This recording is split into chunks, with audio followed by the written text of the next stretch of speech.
Hello viewers, I hope आप सब ठीक होंगे। स्टूडेंट्स, आज का हमारा टॉपिक है क्वांटाइल्स। स्टूडेंट्स, सबसे पहले तो हम लोग क्वांटाइल्स को समझने के लिए सबसे पहले तो इसकी डेफिनेशन को देख लेते हैं कि इसकी डेफिनेशन क्या है। स्टूडेंट्स, क्वांटाइल्स जो हैं वो वैल्यूज़ होती हैं जो कि डेटा सेट को इक्वल पार्ट्स में अरेंज करती हैं। इसके अलावा मैं आपको इसके बारे में बताती चलूँ कि समटाइम्स हम लोगों को एक डाटा सेट में ऑब्जर्वेशंस की पोजीशन दूसरी ऑब्जर्वेशंस के मुकाबले में जानने के लिए कुछ मेजर्स की ज़रूरत होती है। इस मकसद के लिए जो मेजर्स हम लोग यूज़ करते हैं वो क्वांटाइल्स कहलाती हैं। ठीक है, और क्वांटाइल्स को हम 3 तरह के तरीक़ों से यूज़ करते हैं, उसको फाइंड आउट करते हैं। वो होती हैं क्वार्टाइल्स, डिसाइल्स और परसेंटाइल्स। इन 3 वैल्यूज़ से जो है मेजर से हम लोग जो है अपनी क्वांटाइल्स को फाइंड आउट करते हैं। सबसे पहले जो हमारे पास है वो है क्वार्टाइल्स। अब क्वार्टाइल्स क्या है हमारे पास? Quartiles are the values in the order statistic that divide the data set into 4 equal parts. Quartiles data set को जो है, यानी ऑर्डर स्टैटिस्टिक का मतलब है कि वो अरेंज हुआ है डाटा, और डाटा को वो डिवाइड करिए 4 इक्वल पार्ट्स में। और 4 इक्वल पार्ट्स कौन कौन से हैं उनके? First quartile Q1, second quartile Q2 and third quartile Q3। ये क्वार्टाइल्स 3 क्वार्टाइल्स हैं और ये डाटा सेट को 4 इक्वल पार्ट्स में जो है डिवाइड करते हैं। स्टूडेंट्स, ये तो मैंने आपको बता दिया कि क्वार्टाइल्स जो हैं वो क्या हैं। अब मैं आपको इस क्वेश्चंस को सॉल्व करके बताऊंगी किस तरह हम लोग क्वार्टाइल्स को फाइंड आउट करते हैं और कौन से फॉर्मूलाज हैं जिनको हम लोग जो है वो यूज़ करते हैं। स्टूडेंट्स, ये है हमारे पास एग्जाम्पल। अब इस एग्जाम्पल में उसने कहा हुआ है find quartiles for the ungroup data. अब ये हम लोगों को अनग्रुप डाटा दे दिया गया है। अब सबसे पहले तो हम इस क्वेश्चन को सॉल्व करने के लिए हम सबसे पहले डाटा को अरेंज करेंगे। तो मैं जब डाटा को अरेंज करूँगी तो मेरे पास जो अरेंज डाटा आ जाएगा वो क्या आ जाएगा? द ऑर्डर स्टैटिस्टिक इज़,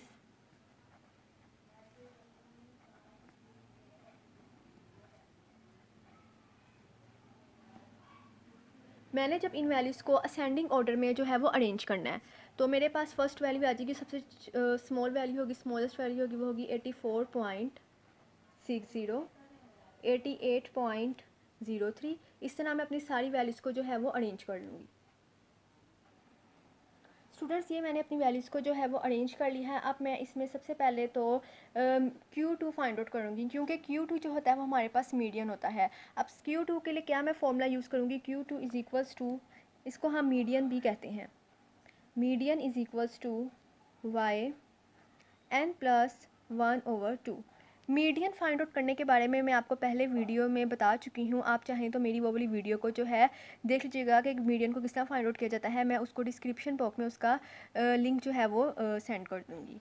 अब हम देखते हैं कि मीडियन को किस तरह से फाइंड आउट करते हैं। मीडियन के लिए मैंने ये फॉर्मूला लिखा है। अब इसके लिए मैं क्या करूँगी, अपनी सबसे पहले तो नंबर ऑफ़ ऑब्जर्वेशंस को फाइंड आउट करूँगी कि मेरे पास नंबर ऑफ़ ऑब्जर्वेशंस कितनी है। मेरे पास है 1 2 3 4 5 ऑब्जर्वेशंस है। मैं यहाँ पे n की जगह पे 5 पुट कर दूँगी, 5 + 1/2।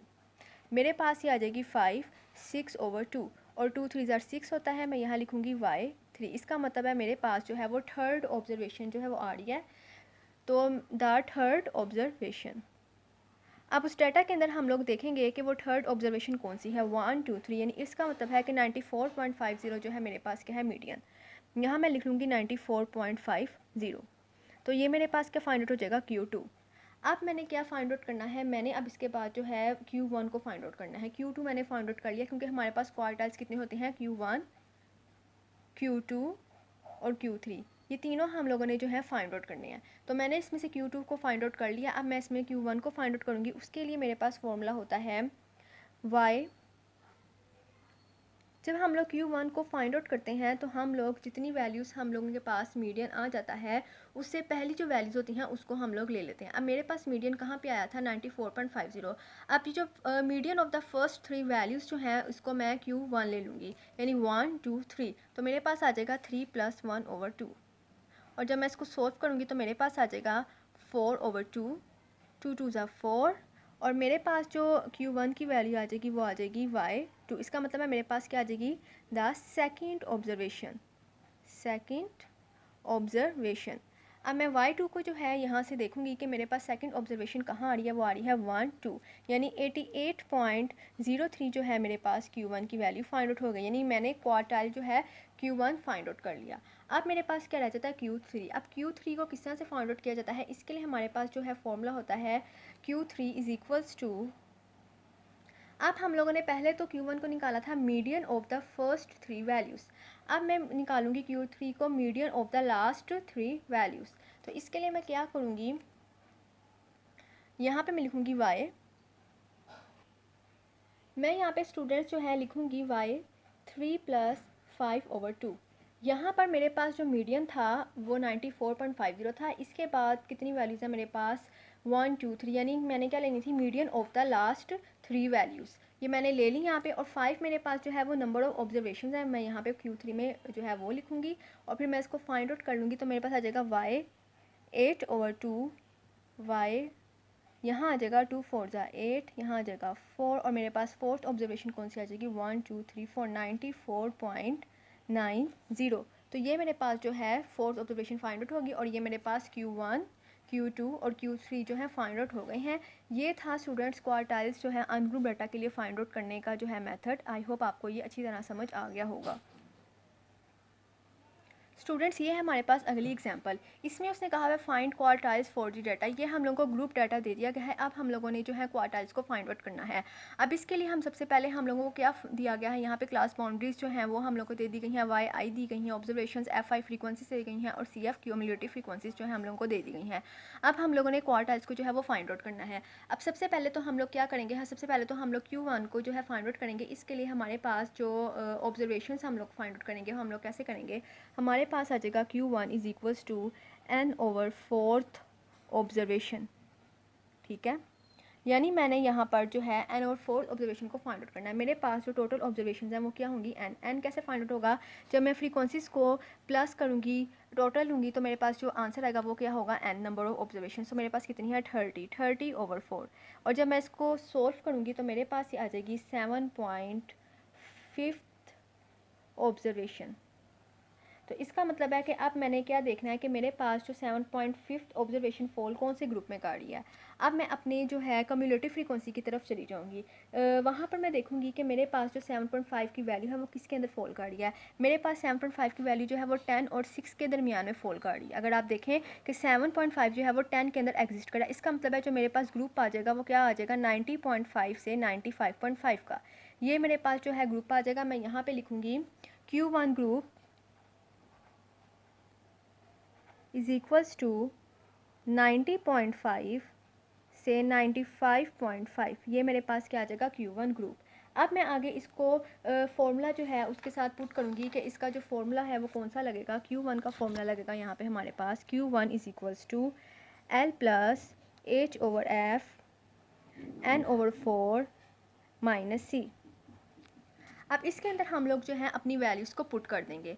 अब सबसे पहले तो मैं यहाँ देखूँगी कि L मेरे पास क्या है। L मैंने आपको पहले भी मीडियन में बताया था कि ये हमारे पास लोअर क्लास लिमिट होती है। तो यहाँ पे क्या आ जाएगी, ये 90.5। ये मेरे पास क्या है, लोअर क्लास लिमिट जो हम लोगों ने Q1 ग्रुप को फाइंड आउट किया था, उसकी जो लोअर क्लास लिमिट होगी वो हमारे पास क्या कहलाएगी, L। तो मैं यहाँ पर पुट कर दूँगी 90.5 प्लस, अब मेरे पास एज क्या होती है, विथ होती है, हाइट होती है। अब मैं कैसे इसको फाइंड आउट करूँगी, मैं एक क्लास बाउंड्री जो है, यानी अपर को आप लोअर के साथ जो है माइनस करके देख लें, या आप लोअर क्लास लिमिट को दूसरी लोअर क्लास लिमिट के साथ जो है उसको सब्ट्रैक्ट करके देख लें, तो आपके पास जो आएगी वो हाइट होगी। तो वो मेरे पास क्या है, 5। फ्रीक्वेंसी मेरे पास क्या होगी, जो मैंने ग्रुप Q1 सिलेक्ट किया है उसकी जो फ्रीक्वेंसी है वो मेरे पास कौन सा ग्रुप सिलेक्ट हुआ था, 90.5 से 95.5 का। इसकी फ्रीक्वेंसी मेरे पास क्या है, 4। तो मैं यहाँ के लिख दूँगी 4। एंड मेरे पास टोटल था फ्रीक्वेंसी का, वो मेरे पास क्या आ गया, 30/4 माइनस ही मेरे पास क्या होती है, कम्युलेटिव फ्रीक्वेंसी। और हम इससे जो है एक प्रीसीडिंग जो है उसको सिलेक्ट करते हैं, यानी 6 को मैं यहाँ पे सिलेक्ट करूँगी, जैसे हम लोगों ने मीडियन में फाइंड आउट किया था। अब जब मैं इस सारे फॉर्मूला को कैलकुलेटर पे जो है सोल्व करूँगी तो मेरे पास जो आंसर आ जाएगा वो आएगा 92.3750। ये मेरे पास क्या आ जाएगा, Q1। आई होप स्टूडेंट्स आपको यहाँ तक समझ आ गया होगा। अब हम नेक्स्ट फाइंड आउट करते हैं Q2। Q2 के लिए अब हम लोगों को, जैसे हम लोगों ने n/4 ऑब्जर्वेशन फाइंड आउट की थी, अब हम लोग 2n/4 ऑब्जर्वेशन को फाइंड आउट करेंगे। क्योंकि हमारे पास ये Q2 है, इस वजह से यहाँ पे हमारे पास 2 आ जाएगा और 4 हमारे पास, क्योंकि ये 4 इक्वल पार्ट्स में क्वार्टर्स जो है वो ऑब्जर्वेशंस को, डाटा को जो है डिवाइड करते हैं, इस वजह से यहाँ पे 4 आया हुआ है। अब हम लोग इसको फाइंड आउट करेंगे। 2 इधर आ जाएगा, n की वैल्यू आ जाएगी 30/4 और जब मैं इसको सोल्व करूँगी तो मेरे पास आंसर आ जाएगा 15th ऑब्जर्वेशन। ठीक है, अब मैं इसको Q2 को फाइंड आउट करूँगी। मेरे पास जो Q2 का फॉर्मूला है वो है L + H/F 2n/4 - C। अब मैं क्या करूँगी कि मैं इसके अंदर अपनी वैल्यूज़ को पुट कर दूँगी। एल अब मैं किस तरह 15th ऑब्जर्वेशन, अब मेरे पास 15th ऑब्जर्वेशन कहाँ पे जो है एग्जिस्ट कर रही है, फॉल कर रही है। कम्युलेटिव फ्रीक्वेंसी में देखेंगे तो मेरे पास जो 15th ऑब्जर्वेशन है वो 20 में जो है फॉल कर रही है। इसका मतलब है जो मेरे पास Q2 ग्रुप है वो क्या आ जाएगा, Q2 ग्रुप आ जाएगा 95.5 माइनस 100 माइनस सॉरी कह रही हूँ 95.5 टू 100.5, यानी ये मेरे पास क्या आ जाएगा Q2 ग्रुप। अब इसकी मेरे पास जो है लोअर क्लास लिमिट है वो क्या है 95.5 प्लस विथ कितनी हो जाएगी 5। फ्रीक्वेंसी मेरे पास इसकी कितनी है 10, 2 मेरे पास ऐसे आ जाएगा एंड 30, 4 ऐसे। और कम्युलेटिव फ्रीक्वेंसी हम कौन सी ले लेंगे, जो इसकी प्रीसीडिंग होगी, पीछे वाली होगी 10। और जब मैं इसको फाइंड आउट करूँगी कैलकुलेटर पे तो मेरे पास आ जाएगा 98। ये मैंने जो है Q2 भी फाइंड आउट कर लिया। अब मैंने Q3 को फाइंड आउट करना है। Q3 के लिए फाइंड आउट करने के लिए मैं कैसे कौन सी ऑब्जर्वेशन को फाइंड आउट करूँगी, मैं फाइंड आउट करूँगी 3n/4 ऑब्जर्वेशन। यहाँ पे मैं 3 और n की जगह पे 30 पुट करूँगी, 4 आ जाएगा और मेरे पास से कौन सी ऑब्जर्वेशन आ जाएगी 22.5 ऑब्जर्वेशन। ठीक है स्टूडेंट्स। अब इसके बाद मैं देखूँगी कि कम्युलेटिव फ्रीक्वेंसी के अंदर 22.5 जो ऑब्जर्वेशन है वो कहाँ फॉल कर रही है, वो मेरे पास फॉल कर रही है 26 के अंदर। इसका मतलब है जो मेरे पास Q3 ग्रुप आ जाएगा वो कौन सा आ जाएगा, ये 100.5 टू 105.5। तो मेरे पास Q3 जो है ये ग्रुप आ गया, Q3 group is equals to 100.5 to 105.5। अब इसमें मैं फॉर्मूला जो है मेरे पास क्या होगा Q3 का, L plus H/F 3n/4 minus C।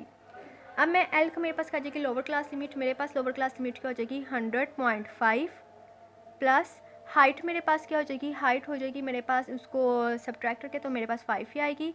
Frequency मेरे पास कौन सी आ जाएगी 6, 3 यहाँ आ जाएगा एंड मेरे पास 30 आ जाएगा ओवर 4 माइनस कम्युलेटिव फ्रीक्वेंसी हम प्रीसीडिंग ले लेंगे 20 को। और जब मैं इसको कैलकुलेटर पे सोल्व करूँगी तो मेरे पास जो आंसर आएगा वो आ जाएगा 102.5823। ये मैंने कैलकुलेटर से जो है फाइंड आउट कर लिया, आप इसको अपने कैलकुलेटर पे फाइंड आउट कर लीजिएगा। स्टूडेंट्स ये था क्वार्टाइल्स को फाइंड करने का जो मेथड, किस तरह से हम क्वार्टाइल्स को ग्रुप डाटा के लिए जो है फाइंड आउट करते हैं। पहले मैंने आपको अनग्रुप डाटा के लिए फाइंड आउट करना सिखाया, अब मैंने ग्रुप डाटा के लिए आपको फाइंड आउट करना सिखाया। आई होप स्टूडेंट्स आपको ये सारे स्टेप्स अच्छी तरह समझ आ गए होंगे।